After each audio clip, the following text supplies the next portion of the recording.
quest to go after fake news. Does he value the First Amendment as much as he values the Second Amendment? Absolutely. The president is a incredible advocate of the First Amendment. But with the First Amendment, you have, hold on, I allowed you to finish. With the First Amendment, with those freedoms also come responsibilities. And you have a responsibility to tell the truth, to be accurate. I think right now, when we've seen recent information that says that only 5% of media coverage has been positive about this president and this administration, while at the same time you have the stock market and economic confidence at an all-time high. ISIS is on the run. Unemployment's at the lowest it's been in 17 years. We've cut regulations at a historic pace. We're fixing the VA for our vets. You've only found 5% of your time to focus on some of those big issues. And frankly, those are the issues most Americans care about. Not a lot of the things that you cover, not a lot of the petty palace intrigue that you spend your time on. I think that we need to move towards a certainly more fair, more accurate, and frankly, a more responsible news media for the American people. May I follow, Sarah, if I could follow up on that. Sorry, I'm going to try to get to everybody, and like I told your colleague, if I have time. Very quickly, though, should Congress investigate news outlets? No. Hold on, I'm going to try to get to everybody Sarah, today. thank you. Kristen. Sarah, was the president upset that his Secretary of State didn't deny calling him a moron in his public remarks yesterday? Look, as the Secretary of State said, this is a petty, ridiculous accusation, and frankly, I think it's beneath the Secretary of State to weigh in on every rumor out there. His spokesperson, however, did come out and clarified that the Secretary of State had never used those words. What's your response to those John? who say the president has undercut the Secretary of State? Sarah, just quickly before you move on. I think What's it's your the reaction? premise of that question is absolutely ridiculous. The president can't undercut his own cabinet. The president is the leader of the cabinet. He sets the tone. He sets the agenda, and I think that question makes no sense because of that. David? Just one for you. We now know that Secretary Price was essentially let go for his private jet travel, and we know that I think in close proximity to his firing, Secretary Perry took a private jet. We know that Kellyanne Conway was along for one of Secretary Price's rides. At the same time, the president has now spent, I think, 17 weekends at taxpayer expense for the flights, either at Mar-a-Lago or Bedminster, at the cost of $180,000 an hour for Air Force One, and is going to take the plane to a fundraiser in North Carolina this weekend. So here's the question. Is he not setting the tone that tells his cabinet members that this kind of misuse of taxpayer money, or overuse, if you will, is okay? I'll start with North Carolina. My understanding is that for a political event that'll be reimbursed for any political travel. The president is The first class rate that Secretary Price paid them. I'd have to check on that, but the president is in a certainly very different position.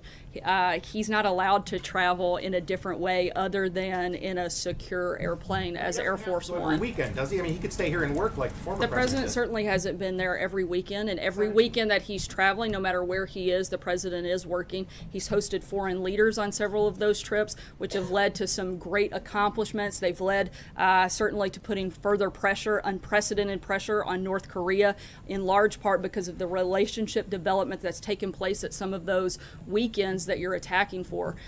This is a president that is committed to helping move his agenda forward, and certainly I think that those weekends have been very successful in doing that. Alex? I want to ask about the president's tweet this morning about the Senate Intelligence Committee. Is he frustrated with how long the investigation into alleged Russian election interference is taking? I think more importantly than the president being frustrated, I think the American people are frustrated.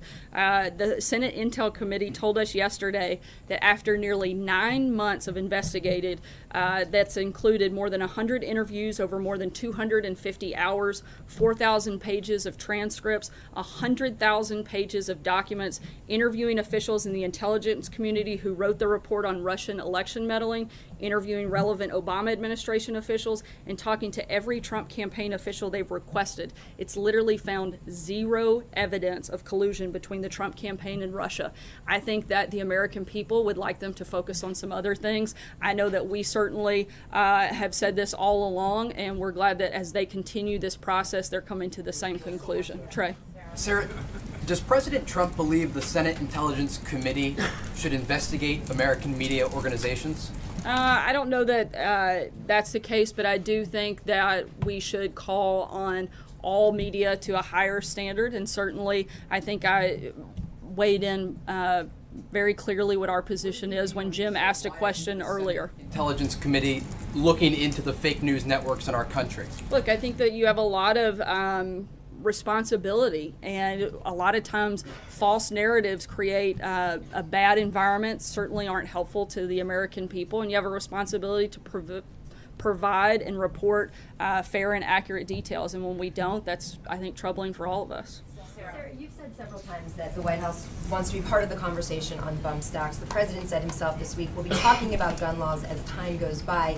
But you also suggested, I think, and just to clear it up, that the time to talk about that is after the investigation has gotten to another stage or wrapped up. I mean, if not now, when is it appropriate to start having this conversation about policy? I haven't said that the investigation has to be fully complete before conversations can take place, but I think we have to be careful that before we go out and try to talk about things that prevented something, we need to know what caused it in the first place, and we're not there yet. We're still in that process.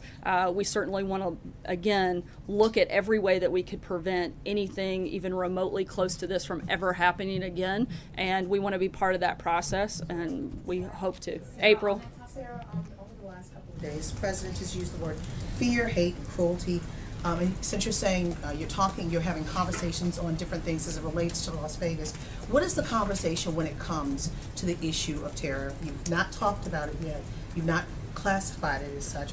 And talking to people from both sides of the aisle, they're saying there's no one settled or universal definition for terrorism, but we've seen Timothy McVeigh with Oklahoma City. We've seen Ruff with Mother Emanuel in Charleston. I mean, under all circumstances that we've seen so far, people were intimidated, scared, ambushed, military style, in a planned, thought out effort, be it whether it's political or not. They were terrorized. Is this administration willing to start, since they're having conversations about other things, was this terror, domestic terror? I think that's something for the law enforcement communities to define and identify. I think the bigger thing that this administration certainly has been focused on is the prevention and looking at how we can stop things like this from ever happening again. I don't care how you label it. It's something that should never take place in this country, and this president is committed to looking for ways to prevent it. Hallie? What about that shirt? Sorry, I've limited everybody to one question today. Had that shirt saying nasty. What does this White House believe? The president went there. It was very controversial, his appearance Actually, there. it wasn't controversial. Well, some people it was about actually the- widely praised even by a Democrat governor. I think that it is sad that the mayor of San Juan chose to make that a political statement instead of a time of focusing on the relief efforts. The president invited her to be part of that conversation. He specifically asked in the meeting where many were present, including a couple dozen other mayors who were very happy with the recovery efforts, the governor, the congresswoman. He opened the floor up for discussion, and she actually made zero comments. To me, that would have been the time and the place that she should have weighed in and asked for what she needed and laid out what she was asking for San Juan. She didn't. Instead, she chose to wait until the president left and then criticize him on TV, which I think is the wrong thing for her to do for her constituents. And I hope next time she's given the opportunity to help her constituents, she'll take it. Hallie? I have a question for you. You've made very clear that the president is open to the conversation surrounding bump stocks and perhaps other regulations on gun control. Does he want to lead that conversation? Will he get out and use the power of his presidential platform to push for more regulation on, for example, bump stocks, which law enforcement officials have said were used in Vegas? I think right now the position of the president has been to lead on the effort of uniting our country. We've had a country in mourning, and I think we saw what kind of leader this president wants to be by what he did yesterday. He went in, he met with the law enforcement officials, he met with the medical teams, he met with the survivors of that horrific tragedy. Obviously, this president wants to be a leader. I think he's demonstrated that. I think he'll continue to do that in this process. If you want me to get down into the weeds on specific policy, I don't think we're there yet. Right now, we want to lead the effort on bringing our country together and offering comfort to those that have been hurt over the last several days. Mike, sorry, again, I'm going to take this the last one, Mike. There's some talk that some of the main facilitators of the Iran nuclear deal are significant contenders for the Nobel Peace Prize. Is the White House aware of that, and do you have a thought on these folks being talked about as potential winners? I'm not sure about the Nobel Peace Prize process, and certainly not as it pertains to that, but I think we've been very clear what our position is.